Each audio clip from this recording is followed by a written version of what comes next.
ನಮ್ಮ ರಾಜ್ಯದಲ್ಲಿ ಇದೇನಾಗುತ್ತಿದೆ? ಮೃತ ವ್ಯಕ್ತಿ ಜೀವಂತವಾಗುತ್ತಿದ್ದಾನೆ, ಕೊತ್ವಾಲರ ಮೇಲೆ ಅದೃಶ್ಯ ಶಕ್ತಿ ಆಕ್ರಮಣ ಮಾಡುತ್ತಿದೆ. ಗುರುಗಳೇ, ಇವೆಲ್ಲ ಏನು?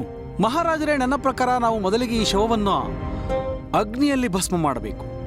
ಇಲ್ಲದಿದ್ದರೆ ಮತ್ತೆ ಇದು ಜೀವಂತವಾಗಬಹುದು. ಶೋಂ ಶೀಂ ವಿಚಾಯ್, ಶೋಂ ಶೀಂ ವಿಚಾಯ್, ಶೋಂ ಶೀಂ ವಿಚಾಯ್, ಶೋಂ ಶೀಂ ವಿಚಾಯ್.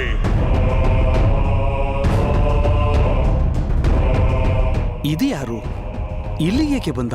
ಮೃತ್ಯುವೇ ಸತ್ಯ, ಉಳಿದದ್ದೆಲ್ಲ ವ್ಯರ್ಥ. ನೀವು ಎಷ್ಟೇ ಪ್ರಯತ್ನ ಪಟ್ಟರೂ ಈ ಶವವನ್ನು ಇಷ್ಟು ಸರಳವಾಗಿ ನಾಶ ಮಾಡಲು ಸಾಧ್ಯವಿಲ್ಲ.